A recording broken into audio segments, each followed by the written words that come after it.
right, here we are. Good morning, PTNS Daily Show. Happy Monday morning.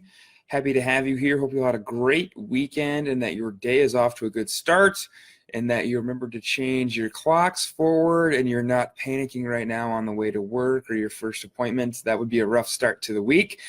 We had a great weekend out in Crown Point with the folks at Franciscan Health for Modern Management Ultra Live. I know Jeff had a great weekend in Greensboro with the folks at Cone Health for lumbar management, and Justin had a great time out in his home turf in Portland for Total Spine Thrust. I'll be your host today. My name is Alan, serving as COO Vice Faculty Member and Fitness Athlete in Modern Management of the Older Adult Divisions. Some courses coming up. We've got Fitness Athlete Live coming up this weekend in Fort Collins, Colorado. So if you're in the Colorado area, come join us. Got a few spots left for that course. Mitch and I and Zach have been working on an overhaul of the course over the past month or so, and think we're ready to debut the new content, both more visually pleasing. We're all kind of equally bad at that, as well as content-wise, some newer stuff coming out in that course. So I think Mitch and I are going to pilot the new stuff this weekend. So if you're going to be there, you'll be the first to see that. Some online courses starting up. Modern Management of the Older Adult, Advanced Concepts. The first cohort of that starts this Wednesday. Essential Foundations, the introductory course for Modern Management of the Older Adult, starts next week. And then we have Fitness Athlete, Pregnancy, and Postpartum starting as well. Telehealth is almost sold out. We've got 2 spots left for telehealth starting in the 3rd week of March, so 2 weeks from now. So if you're looking to get into that, learn more about how to offer telehealth at your practice, time is running out on that cohort. So let's get into the meat and potatoes of today. What are we talking about? It's Q&A Monday, and I had a question come in a couple weeks ago from Lauren Wooldridge. Lauren's been through our Fitness Athlete courses. Very active guy on Instagram, the_health_lab_NV. So always posting his workouts and what he's doing with patients as well, and what he's doing with coaching. He asked, what is going on with your hamstring? Kind of getting bits and pieces of it from social media, knowing it was injured, seems like it's doing better. Walk us through kind of the self-plan of care for that rehab over the past couple months. So rolling back to December, first week of December, during a sumo deadlift, not heavy, 315, 5x5 at 315, so not at my max, but at about 80 or 70, 75% of my max. Already getting the bar off the floor above my knee, it felt popping from the back of my knee all the way up to my butt. So feeling a lot of popping, but no pain. Pausing in the middle of the lift, I happened to be down in North Carolina lifting with Jordan Berry, and he said, "What are you doing? Why are you pausing? It's not a pause deadlift." And I said, "I felt a whole bunch of popping just now." And he said, "Well, put the barbell down." So I dropped the bar, stepped away from the bar. Immediately had a big sympathetic reaction, right? So felt nauseous, felt lightheaded, felt like I was going to throw up, pass out, really hot at the same time. Kind of stepped away from the barbell, grabbed onto the rig, and was just kind of trying to feel my leg out, noticing right away I could not bend my knee no matter how much my brain tried to tell my knee to bend. But no pain.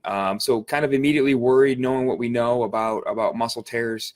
A pain-free muscle that you can't move is probably completely detached.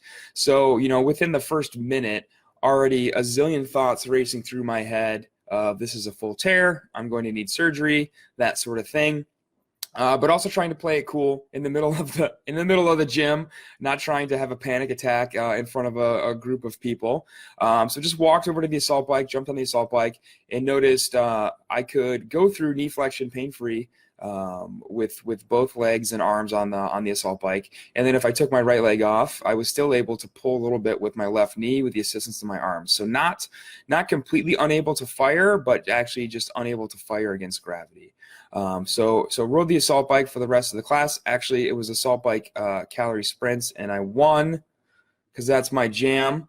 Hopped in the car, drove to South Carolina, got out of the car in South Carolina, tons of pain. So my theory there is that because I finished the workout The assault bike part of the workout probably had a lot of pain-killing endorphins going on that masked the pain as we were in the car ride, and then that started to wear off when we got down to South Carolina. That night, tons of pain, which was awful, some of the worst pain in my life, but also relieving, right? Because now that I'm actually experiencing pain and I know that my knee can move, I'm less convinced that it's a full muscle tear.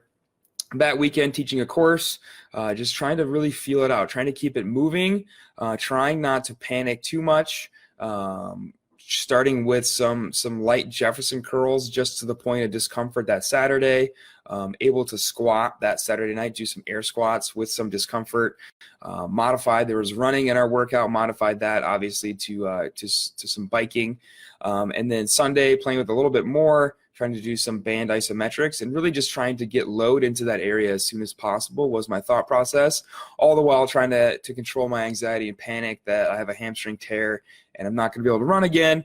And I was really amazed with even all that I think I know about injury, how quickly I started to panic that I would need surgery, that I'd not be able to run again, that I wouldn't be able to deadlift again, that I would lose my fitness, thoughts of like, oh man, I'm not going to be able to exercise, I'm going to get fat, I'm going to undo all the progress of the past couple of years. All that stuff creeped into my brain right away. So trying to fight that as much as fighting the injury. Getting back that same week back home to the gym, again, just kind of following the mindset of finding stuff that I could do to load the injured tissue that didn't increase the discomfort. So getting back to the gym, able to do some Dimmel deadlifts, so just a partial top-down deadlift basically to the knee and back up. That was okay under a light load. I think I was able to do like 75 pounds. Able to do some banded hamstring curls, some seated banded hamstring curls, and able to tolerate the ski machine. So the ski machine is kind of a hip hinge pattern, so that's a way to load the hamstring as well under a little bit of load. And kind of playing with a couple of those movements throughout that week, starting to get more knee flexion back, starting to have less pain, using a lot of isometrics to control the pain. But again, just finding stuff that I could do to load the hamstring that didn't increase my symptoms, but that challenged it. And then in class, modifying around movement, but still trying to come to the gym. I think as PTs, both ourselves with our own injuries, we do a bad job at that, but we also do a bad job of that with our folks who are active of, hey, still go to the gym and just work out around the injury. Don't blow through pain and ignore it, but work around the injury, work other body parts, find movements that are tolerable, and just keep working out. We know the positive effects that exercise has on the whole body, as well as on recovery in general. So modifying movements a lot, scaling movements a lot. Running was out for a long, long time. Just within the past couple weeks, I've been able to tolerate running. It was initially incredibly painful, and then it was very fatiguing, quite humbling to go for like a 50-meter jog and feel like I had just run a half marathon, like literally dragging my leg behind me. It was so fatigued. And throughout the past couple months, just progressing the load. So starting to get back to deadlifting, starting to get back to heavy deadlifting, working a lot on my form to use my quads more instead of being more hamstring dominant, just taking some of the load and attention off the hamstring and putting it more on the quads. But back to deadlifting, back to running the past couple weeks, just now fatiguing. Last week I was able to do 18 rounds of a 200-meter run with 1-to-1 rest. And then the other day I was able to do a couple rounds of a 100, 200, 300, 400-meter run. So that's 400 meters is the longest I've run since I heard it. And he's able to ramp up to 8 miles an hour, which is a 730 mile. So getting faster, getting the volume back slowly but surely, and just paying really close attention to my symptoms afterwards. How sore am I? How much pain do I have? Following what we call in the fitness athlete side of things, the stoplight model, right? If it's green, keep going. If it's green too much, you're probably not going hard enough. If it's yellow, just kind of continue to monitor your symptoms. It's okay to have some discomfort and pain. Often when I'm doing these exercises, they're not really painful anymore, but they're still uncomfortable. I built up to a 200-pound Dimmel deadlift last Friday. I did 4x12, and it was not comfortable at the last couple reps, right? My hamstring felt weird. felt some popping, not painful, but just felt weird. And again, that's kind of in the yellow part of that stoplight where we want to be. And obviously avoiding blowing through red, right? Red is pain that's super sharp, pain that does not resolve once you warm up and start moving, pain that increases after you're done, pain that increases the next 24 to 48 hours. So kind of following that stoplight model with what I've been doing, increasing the sophistication of the exercises and kind of the load, working back in Nordic curls on the GHD. I think that's a big hamstring strengthening piece that is ignored across sport, across fitness and kind of conditioning in general, just knowing how humbling those are. Most of the folks on the patient side of things that we get on there can't do one. They can't do one with a band assist. They can't control the eccentric down if we put a box out in front of them and they are trying to come down to the box eccentrically and then push themselves back up against gravity. Can't do any of that, which just shows kind of global hamstring weakness. So I've been working those back in, working deadlifts back in, working running back in over the past couple months. Question on here: how did you decide imaging was not indicated since you considered it might be a full tear? Yeah, good question from Instagram. Hey, that goes back to not panicking, right? Probably the most important thing we can do with a lot of our patients and athletes is just have them wait a few days. Folks walk next door all the time. Hey, I was just doing this thing in the workout and it hurt. Do I need an MRI and surgery? We don't know. It happened 10 minutes ago, right? Just calm down. Let the inflammation and kind of injury response of your body happen and see what shakes out after maybe 1, 2, 3 days. That's not to advocate total rest and, don't come to the gym for a week or 2 weeks or a month. We hear that very often in our courses. Folks come to a course and say, hey, I know we're exercising later, but I can't squat. I squatted once 20 years ago, and I just haven't squatted since then. Like, feel it out. Feel out that injury. If it's getting better after a couple days, obviously with my case, I knew it wasn't a full tear. So I don't care about imaging. Imaging is going to show me that there's probably a hamstring injury, but it's not going to affect the plan of care. We had a great question in the ICE students page yesterday. Should PTs be able to image? Should they be able to order lab work? Well, only if you think it's going to change your plan of care and your treatment, right? If it's not, then it doesn't really give you any more value, right? So it would not change how I was going to address my hamstring injury to have a picture of a partial tear, right? I'm not going to get surgery. I'm going to rehab it, especially hamstring. There's no way I'm getting hamstring surgery, right? Unless it's fully torn. That's a super long recovery, 6 to 12 months. A lot of that time is spent in one of those huge locked out braces. No thanks. I'll pass on that. That's not something that I'm even considering, right? And so knowing after waiting a couple days and seeing that motion came back, strength started to come back, it's not a full tear, I was not interested in getting imaging. And I think that's a really powerful thing for ourselves with our own exercises, as well as when patients come in, to just kind of calm them down and diffuse the situation. I had a patient eval Friday afternoon. He fell down the hill snowboarding at Whistler Tuesday, was okay flying back home, started to develop pain 24 hours after. And by the time he had come to see me Friday, the pain was already getting better. So 3 days from no pain to sharp pain to pain getting better. And the question was, do I need an x-ray? Are my ribs fractured? And we had, most of the evaluation was spent discussing that it's probably not fractured, because that's not how fractures respond. It's already getting better on its own. We need to avoid exercises in the gym that are going to increase your pain. He mentioned he had come back to the gym and tried some burpees, and obviously slamming your body down on an injured rib is not going to feel good. So most of that session was spent on kind of diffusing the situation. Wait a couple days, see how the injury responds. If it's getting better on its own, and you can find ways to modify or move around it, we can be very confident that it's not a serious injury, and that also it's going to respond really well to therapy, because it's already getting better on its own. And that we don't need to physical therapize these people as much as we think. That's a Dustin Jones term. But we don't need to give these people hours and hours and hours of manual therapy to calm this pain down and a whole bunch of home exercises. Sometimes we just need to tell them it seems to be getting better on its own. Let's modify your movement around it. Here are a couple key things I want you to do and focus on, and let's see how it responds over the next couple days, which is exactly what I did with that patient and exactly what I did with myself. So some key points there to kind of, I'm hurt, what should I do? Wait and see, not total rest. Don't lay on the couch for a week. We see a lot of folks that like put themselves on self-bed rest.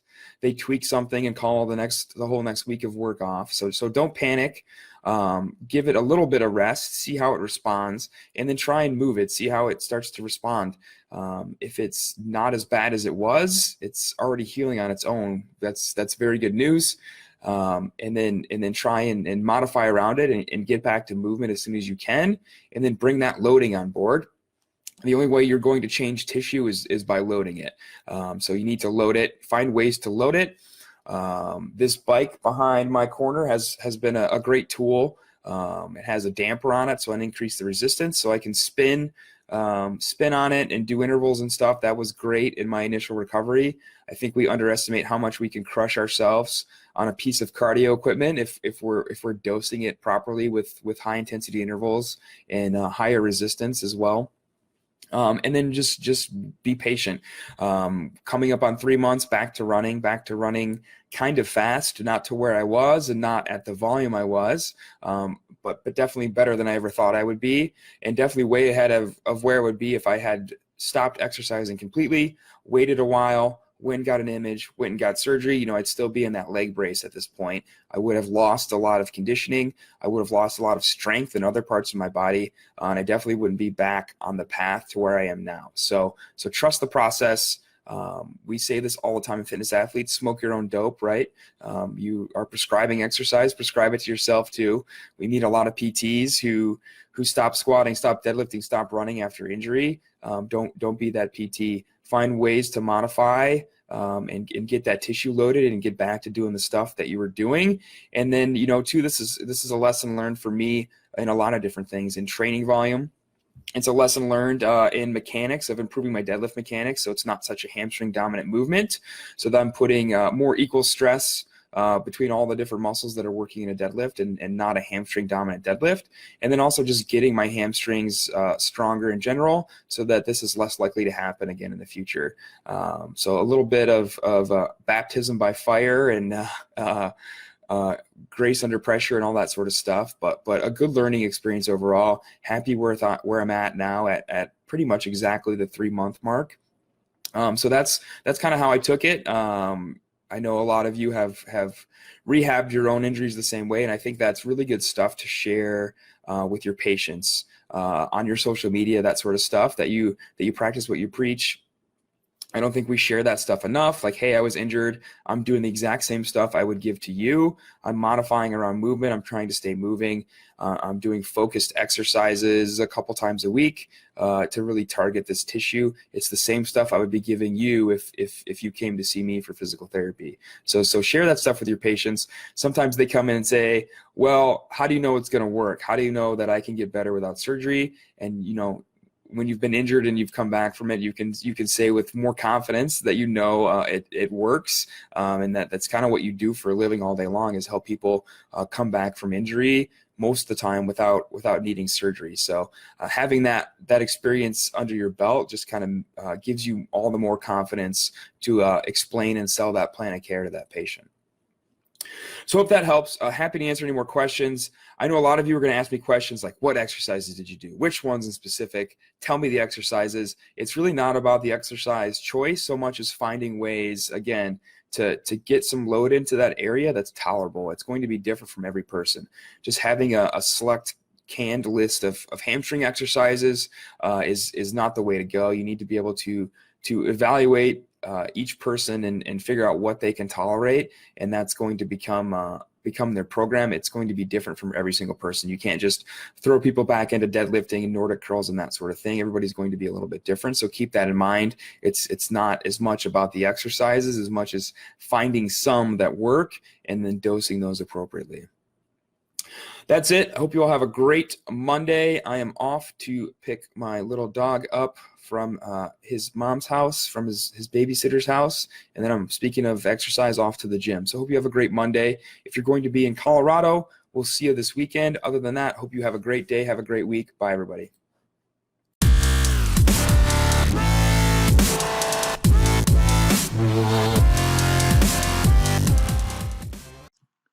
Hey, thanks for tuning in to the PT on Ice Daily Show. If you enjoyed this content, head on over to iTunes and leave us a review. And be sure to check us out on Facebook and Instagram at the Institute of Clinical Excellence. If you're interested in getting plugged into more ICE content on a weekly basis while earning CEUs from home, check out our virtual ICE online mentorship program at ptonice.com.